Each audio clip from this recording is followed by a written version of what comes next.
ಇನ್ನು ಮಾಜಿ ಸಿಎಂ ಯಡಿಯೂರಪ್ಪ ನಿನ್ನೆ ಸಿದ್ಧಗಂಗಾ ಮಠಕ್ಕೆ ಭೇಟಿ ನೀಡಿದ್ರು. ಈ ಸಂದರ್ಭದಲ್ಲಿ ಭಾರೀ ಜನಸಾಗರವೇ ಅಲ್ಲಿ ಜಮಾಯಿಸಿತ್ತು. ಮಠದ ಸುತ್ತಮುತ್ತಲಿನ ಕಟ್ಟಡಗಳ ಮೇಲೆಲ್ಲ ಜನವೋ ಜನ. ಎಲ್ಲರೂ ಯಡಿಯೂರಪ್ಪರವರನ್ನ ನೋಡುವ ಕುತೂಹಲದಲ್ಲಿದ್ರು.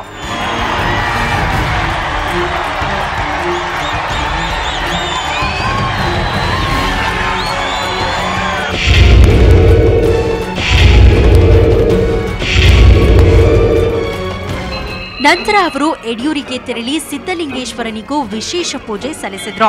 ಈ ಸಂದರ್ಭದಲ್ಲಿ ನೂರಾರು ಮಂದಿ ಅವರನ್ನ ಫಾಲೋ ಮಾಡಿದ್ರು. ಇದೆಲ್ಲದರಿಂದ ಹುಮ್ಮಸ್ಸಿನಲ್ಲಿರೋ ಯಡಿಯೂರಪ್ಪ ಇನ್ನು ಮುಂದೆ ರಾಜ್ಯಾದ್ಯಂತ ಪ್ರವಾಸ ಮಾಡುವುದಾಗಿ ಹೇಳಿದ್ದಾರೆ. ಈಗ ಅವರ ಕಣ್ಣು ಮುಂದಿನ ಚುನಾವಣೆಯ ಮೇಲಿದೆ. ರಾಜ್ಯಾದ್ಯಂತ ಪ್ರವಾಸ ಮಾಡಿ ಪಕ್ಷವನ್ನ ಬಲಗೊಳಿಸೋದು, ಸ್ವಂತ ಬಲದ ಮೇಲೆ ಅಧಿಕಾರಕ್ಕೆ ತರೋದು. ಹಾಗಾದಲ್ಲಿ ಮಾತ್ರ ಮತ್ತೆ ಸಿಎಂ ಗಾದಿಯ ಮೇಲೆ ಕೂರಲು ಸಾಧ್ಯವಾದೀತು ಅನ್ನೋ ಲೆಕ್ಕಾಚಾರ ಅವರದ್ದು.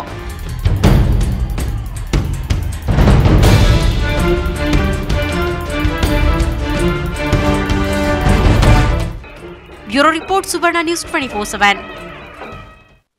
ಯಡಿಯೂರಪ್ಪ ಅವರಿಗೆ ಈಗ ಈಶ್ವರಪ್ಪ ಅವರ ಅಧಿಕಾರವನ್ನು ಬಿಟ್ಕೊಡ್ತಾರಾ ಅಥವಾ ಸದಾನಂದ ಗೌಡರೇ ಬಿಟ್ಕೊಡ್ತಾರಾ ಅಂತ? ಅಲ್ಲ, ಈಶ್ವರಪ್ಪನವರಿಗೆ ಈಗ ಈಶ್ವರಪ್ಪನವರ ಸ್ಥಾನಕ್ಕೆ ಸದ್ಯಕ್ಕೆ ಸಂಚಕಾರ ಬಂದಿರುವಂಥದ್ದು. ಓಕೆ, ಇನ್ನು ಇವತ್ತು ಪದ್ಮನಾಭ ಅವರ ಕಾರ್ಟೂನ್ ಪಂಚಲ್ಲಿ ಯಾವ ವ್ಯಂಗ್ಯಚಿತ್ರವಿದೆ, ಯಾವ ರೀತಿ ತೋರಿಸಿದ್ದಾರೆ, ಏನು ಮೊನಚಿದೆ ಅದರಲ್ಲಿ, ಬನ್ನಿ ನೋಡೋಣ. ನೋಡ್ತಾ ಹಾಗೇನೇ ಒಂದು ವಿರಾಮ ತಗೊಳ್ಳೋಣ. ವಿರಾಮದ ನಂತರ ಬ್ರೇಕ್ಫಾಸ್ಟ್ ನ್ಯೂಸ್ ಮುಂದುವರಿಯುತ್ತೆ. ಇನ್ನೂ ಸಾಕಷ್ಟು ಸುದ್ದಿಗಳಿದೆ. ಅದಲ್ಲದೆ ಒಂದು ವಿಶೇಷ ಸುದ್ದಿಯನ್ನು ನಿಮಗೆ ಹೇಳಬೇಕಾಗಿದೆ. ಅವೆಲ್ಲ ಹೇಳ್ತೀವಿ ಒಂದು ವಿರಾಮದ ನಂತರ. ಈಗ ಪಂಚ್ ಬ್ರೇಕ್.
ಬ್ರೇಕ್ಫಾಸ್ಟ್ ನ್ಯೂಸ್ ಉಪಹಾರ ಸುದ್ದಿಗೆ ಮತ್ತೊಮ್ಮೆ ಸ್ವಾಗತ. ಈಗ ಒಂದು ಬ್ರೇಕಿಂಗ್ ನ್ಯೂಸ್ ಇದೆ. ಅದು ಸಿಎಂ ಗೃಹ ಕಚೇರಿಯಲ್ಲಿ ಒಂದು ಮಹತ್ವದಂತಹ ಸಭೆ ನಡೀತಾ ಇದೆ. ಏನು ಸಭೆ ಅದು ಅಂತ ನೋಡೋಣ.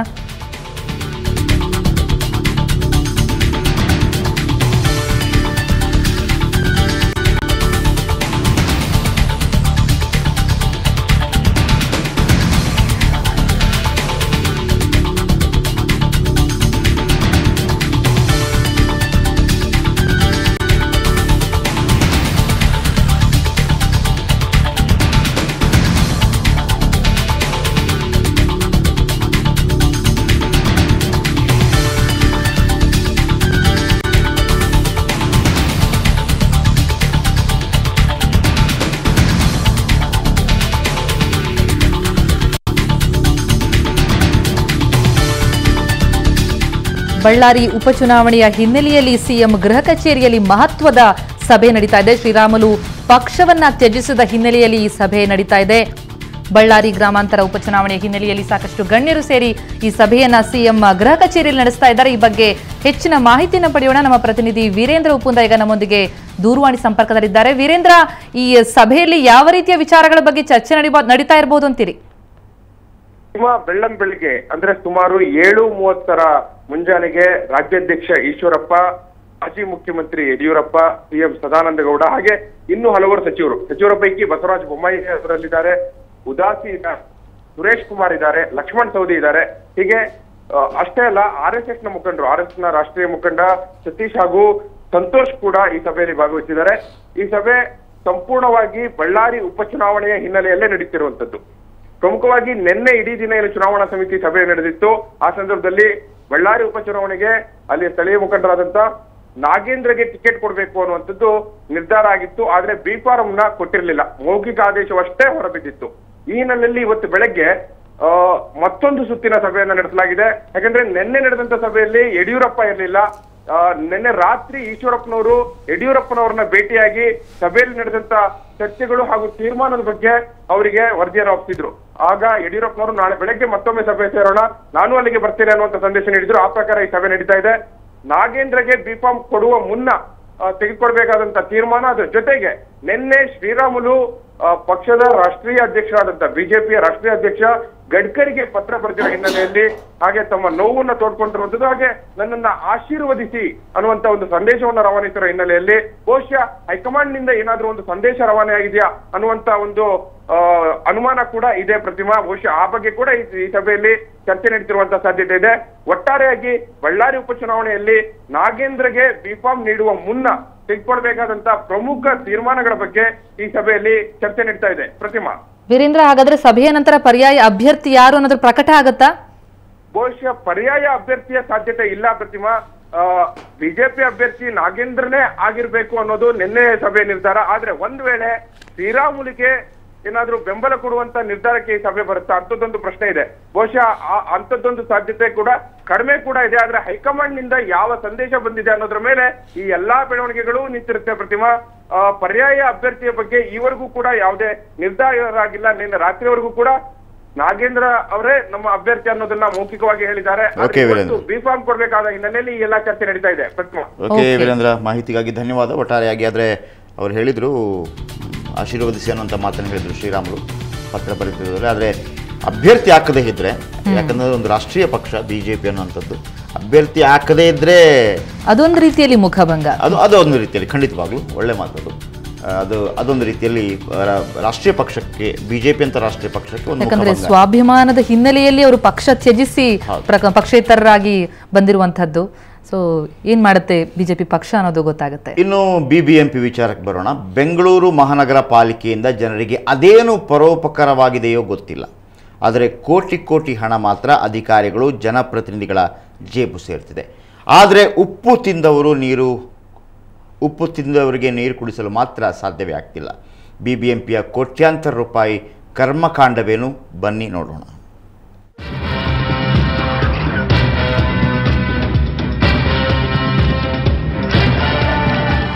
ಅದು 2007ರಿಂದ 2010 ಅವಧಿ. ಆಗ ಪಾಲಿಕೆಯಲ್ಲಿ ಚುನಾವಣೆ ನಡೆಯದೆ 4 ವರ್ಷ ಬೆಂಗಳೂರು ಉಸ್ತುವಾರಿ ಶಾಸಕರ ಮಡಿಲಿಗೆ ಬಿದ್ದಿತ್ತು.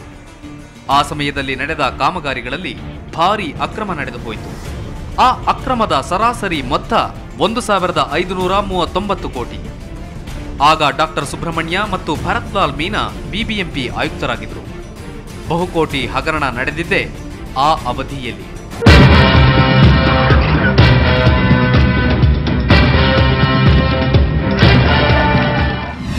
ಅಷ್ಟಕ್ಕೂ ಈ ಹಗರಣದಲ್ಲಿ ನಡೆದ ಅಕ್ರಮಗಳೇನೆಂದರೆ, ಕಾಮಗಾರಿಗಳನ್ನ ನಡೆಸದಿದ್ರೂ ಸಕಾಲಕ್ಕೆ ಹಣ ಮಾತ್ರ ಪಾವತಿ ಮಾಡಲಾಯಿತು.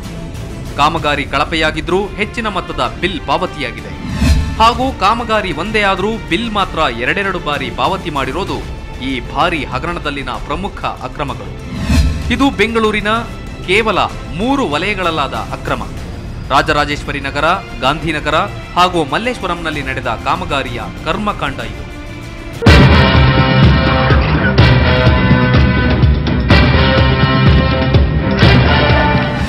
ಈಗ ಈ ಹಣ ದುರ್ಬಳಕೆಯಾಗಿರುವ ಬಗ್ಗೆ ತಾಂತ್ರಿಕ ವಿಚಕ್ಷಣಾ ದಳ ವರದಿ ಮಾಡಿದೆ.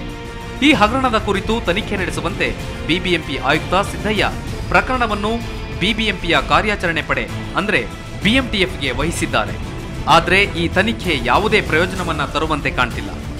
ಯಾಕಂದ್ರೆ ತನಿಖೆಗೆ ಬೇಕಾದ ಕಡತಗಳೇ ಪಾಲಿಕೆಯಲ್ಲಿ ಲಭ್ಯವಿಲ್ಲ. ಬೇಕಾಗಿರೋ ಕಡತಗಳು 10,109. ಆದರೆ ತಾಂತ್ರಿಕ ವಿಚಕ್ಷಣಾ ದಳಕ್ಕೆ ಸಿಕ್ಕಿರೋದು ಕೇವಲ 153 ಕಡತಗಳು ಮಾತ್ರ.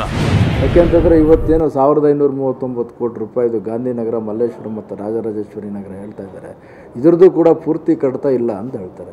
ಒಂದು ಸರಿ ಹೇಳ್ತಾರೆ ಕಡತಗಳಲ್ಲೂ ಟ್ಯಾಕ್ಸೇಷನ್ ಕಮಿಟಿಗೆ ಕಳಿಸಿದ್ದೀವಿ ಅಂತ ಹೇಳ್ತಾರೆ, ಇನ್ನೊಂದು ಸರಿ ಹೇಳ್ತಾರೆ BMTF ಕಳಿಸಿದ್ದೀರಿ ಅಂತಾರೆ. ಬಟ್ ನನ್ನ ಪ್ರಶ್ನೆ ಇಷ್ಟೇ, ಟ್ಯಾಕ್ಸೇಷನ್ ಕಮಿಟಿಗೆ ಕಳಿಸ್ಬೇಕಾದ್ರೆ ಈಗಾಗಲೇ ಕಾಮಗಾರಿ ಮುಗ್ದಿರೋ ಅಂಥದ್ದು ಟ್ಯಾಕ್ಸೇಷನ್ ಕಮಿಟಿಗೆ ಕಳಿಸಿದ್ರೆ ಅವ್ರು ಏನು ಮಾಡ್ತಾರೆ? ಈ ತನಿಖೆಗೆ ಅಲಭ್ಯ ಕಡತಗಳ ಸಮಸ್ಯೆ ಒಂದೆಡೆಯಾದರೆ ಸಿಬ್ಬಂದಿ ಕೊರತೆ ಇನ್ನೊಂದು ನ್ಯೂನ್ಯತೆ. ಅಷ್ಟೇ ಅಲ್ಲದೆ ಇಲ್ಲಿ ಯಾವುದೇ ತಂತ್ರಜ್ಞರು ಇಲ್ಲ.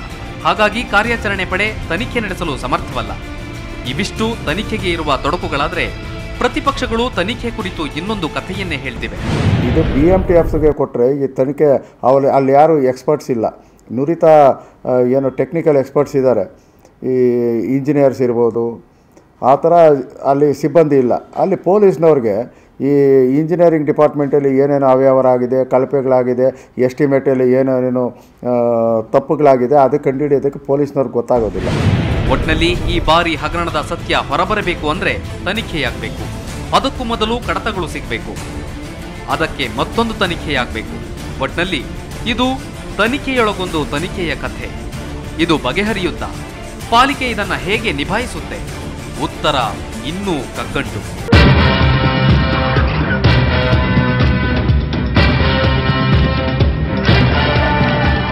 ಅಶ್ವಿನಿ, ಸುವರ್ಣ ನ್ಯೂಸ್ 24/7 ಬೆಂಗಳೂರು. ಅಲ್ಲ, ತನಿಖೆ ಹೇಗೆ ಮಾಡ್ತಾರೆ ಅಂತ ಕಡತಗಳೇ ನಾಪತ್ತೆಯಾಗ್ಬಿಟ್ರೆ ಇನ್ನು ಕಡತಗಳ ಪತ್ತೆ ಹಚ್ಚಲಿಕ್ಕೆ ಇನ್ನೊಂದು ತನಿಖೆ ಆಗಬೇಕು. ಇದು ನಿಜಕ್ಕೂ ತನಿಖೆಯೊಳಗೊಂದು ತನಿಖೆ ಅಷ್ಟೇ. ಓಕೆ, ಈಗ ಜಗಲಿಕಟ್ಟಿಯಲ್ಲಿ ಏನೆಲ್ಲ ಕಾಮೆಂಟ್ಸ್ಗಳು ಕೇಳಿ ಬರ್ತಾ ಇವೆ ಅಂತ ನೋಡೋಣ. ಅದು ನೋಡ್ತಾ ಒಂದು ಪುಟ್ಟ ಬ್ರೇಕ್ ತಗೊಳ್ಳಿ. ಬಿಎಸ್ವೈ ಸಂಘಟನಾ ಚತುರರು, ಎಡ್ಡಿ ಬೆಂಬಲಿಗರ ಹೇಳಿಕೆ.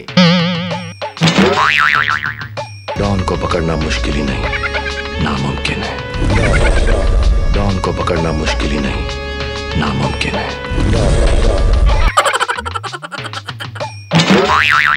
ಪಕ್ಷದವರಿಂದಲೇ ನನ್ನ ವಿರುದ್ಧ ಷಡ್ಯಂತ್ರ, ಹೆಸರು ಬಹಿರಂಗಪಡಿಸುವುದಿಲ್ಲ ಬಿಎಸ್ವೈ. ನಾಯಕರದೋ ನಾಯಕ, ಚಾಲು ಇನ್ನು ಈ ನಾಟಕ, ಸೂತ್ರ ನೀನು. ಪಾತ್ರ ನಾನು ಅನ್ನೋದು ಈಗ ಸದಾನಂದ ಗೌಡರ ಹೊಸ ರಾಗ. ಪಕ್ಷದಿಂದ ಏನನ್ನೂ ಕೇಳಿಲ್ಲ, ಸಂಕಷ್ಟಕ್ಕೆ ಯಾರೂ ನೆರವಾಗಿಲ್ಲ ಶ್ರೀರಾಮುಲು. ಪಕ್ಷದಿಂದ ಕೇಳಿದ್ದು ಒಂದೇ ಒಂದು ಸ್ವಾಭಿಮಾನ, ಇಲ್ಲದ್ದನ್ನ ಎಲ್ಲಿಂದ ಕೊಡೋದು ಅಂದ್ರಂತೆ ಬಿಜೆಪಿ ನಾಯಕರು. ದೇವರಿಗೆ ಪೂಜೆ ಸಲ್ಲಿಸಿ ನಾಮಪತ್ರ ಸಲ್ಲಿಸಿದ ಶ್ರೀರಾಮುಲು. ಚಂಚಲಗೂಡದ ರೆಡ್ಡಿ ದೇವರಿಗೆ ಪೂಜೆ ಸಲ್ಲಿಸಿದ ಮೇಲೆ ವಿಘ್ನ ನಿವಾರಣೆಯಾಗಿದ್ಯಂತೆ ಕಣ್ರಿ. ತಪ್ಪಿನ ಅರಿವಾಗಿ ಜೈಲಿನಲ್ಲಿ ಆತ್ಮಾವಲೋಕನ ಮಾಡಿಕೊಂಡರಂತೆ ಯಡಿಯೂರಪ್ಪ. ಯಡಿಯೂರಪ್ಪ ಆತ್ಮಾವಲೋಕನ ಮಾಡಿಕೊಂಡ್ರು, ಜ್ಞಾನೋದಯವಾಗಿದ್ದು ಅಗ್ರಹಾರಪ್ಪನಿಗಂತೆ. ದೆಹಲಿಯಲ್ಲಿ ಶತಕ ತಪ್ಪಿಸಿಕೊಂಡ ಸಚಿನ್. 100ನೇ ಸೆಂಚುರಿ ಹೊಡೆದ ಮೇಲೆ ಎಲ್ಲಿ ರಿಟೈರ್ ಆಗೋ ಅಂತಾರೋ ಅನ್ನೋ ಭಯ ಇರಬೇಕು. ಕ್ಷಮಿಸಿಬಿಡ್ರಿ.